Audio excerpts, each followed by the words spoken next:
ओम शांति।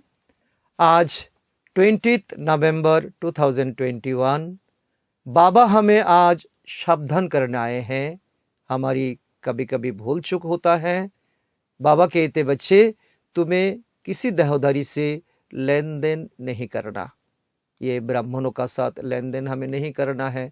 जब भी लेन देन करना तो अभी मेरे साथ करना, लेकिन ब्राह्मण बच्चे आपस में कभी भी लेन देन नहीं करना।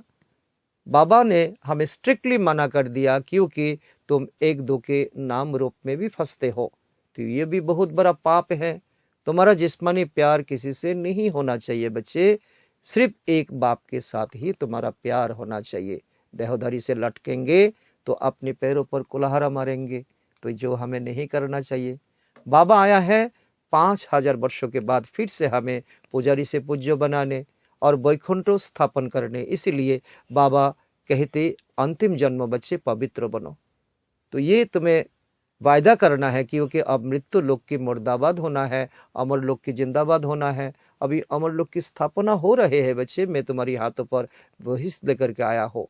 अभी तुम सब पर्वतिया हो ना, अभी अमर कथा सुनाकर अमरपुरी में मैं ले जाऊंगा। मैं तुम्हारी ले जाने के लिए तुम्हें मैं आया हो।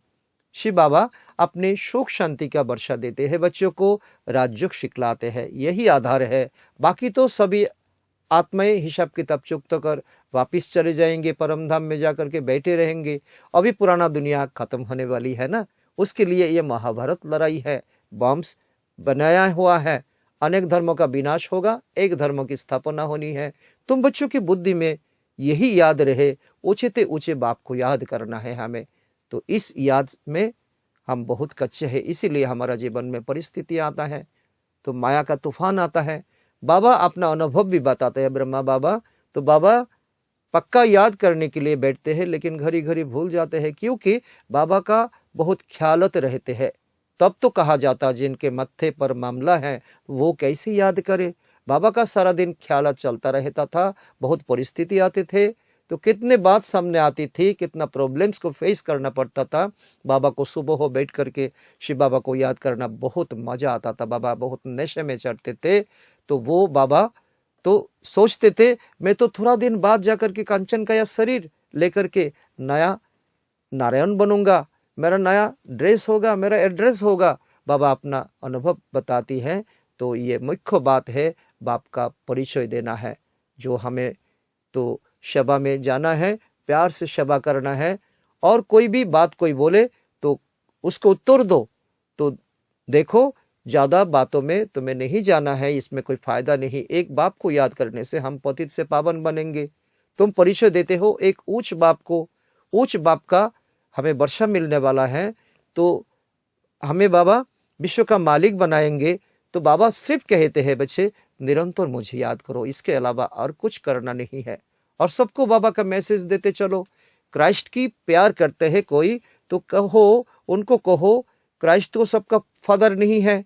क्राइस्ट भी कहते आया तो गॉड एक है और मैं गॉड का संतान हूं।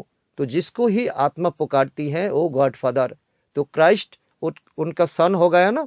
तो क्राइस्ट को याद करने से तो उनको तो वर्षा नहीं मिलेगा, तो उनको तो याद करना है एक परमपिता परमात्मा से। तो बाइबल में भी ऐसा कोई कहा पर लिखा नहीं है जो क्राइस्ट को याद करने से आत्मा तमो प्रधान से शत प्रधान बनेगा।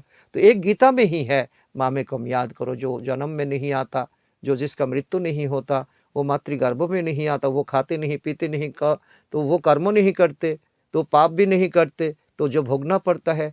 गॉड फादर के एक शास्त्र ही है गीता, जो अपना मुखो निश्रित है, जो कहते हैं तो ये भगवान वाचो। सिर्फ बाप का नाम बदली करके कृष्ण का नाम डाल दिया, यही हमारा एकच भूल हुआ।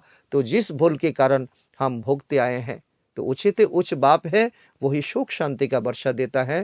तो इसीलिए बाबा समझाते हैं सभी को, सभी का पास ये शिव बाबा का चित्र रखना चाहिए। तो अच्छी तरह से तो समझाओ, सिद्ध करके समझाओ। जो उचित उच्च एक शिव बाबा वो सर्वव्यापी नहीं है, वो हमारी बाबा है, वो हमारा टीचर है, वो हमारा सदगुरु है। और ज्ञान के साथ साथ अपना भविष्य बनाने की भी युक्ति सीखनी है। एक बाबा से वर्षा लेना है, एम ऑब्जेक्ट को हमें तो बहुत तो स्पष्ट हमें एम ऑब्जेक्ट का पुरुषार्थ करना और किसी दाहोदरी के साथ हमारा ये कोई रिलेशंस नहीं रखना है, ये हमारा बदकिस्मती बन जाएगी। तो बाबा समझाते हैं आपस में किसी भी बात के कारण सर्विस नहीं छोड़ना है। ये भगवान का सर्विस है, कोई दाहोदरी का सर्विस नहीं है। सवेरे सवेरे उठ करके आप अपने आप से बातें करो, मीठे मीठे बात करो, रुझान करो, तो बाबा खुश हो जाएंगे। तो बाबा खुश हो जाएंगे तो अपना जीवन भी बहुत खुशहाल हो जाएंगे। तो आज का वरदान है अंत में, अनुभव की विल पावर द्वारा माया की पावर का सामना करने वाले अनुभवी मूर्त भव। बाबा कहते हैं सबसे बड़ा अथॉरिटी है अनुभव की अथॉरिटी। अनुभवी जहाँ जाता है सब कुछ सोल्यूशन हो जाता है। माया का कितना भी परिस्थिति आता है, माया का कितना भी तूफान आता है, माया कितना भी सामना करते हैं, तो अनुभवी मूर्त तो सबको ठेका देते हैं, उसका विजय हो जाता है। तो आज का स्लोगान है, एक दो को देखने के बजाय स्वयं को देखो और परिवर्तन करो। स्वपरिवर्तन से विश्व परिवर्तन हो जाएंगे। अच्छा, ओम शांति।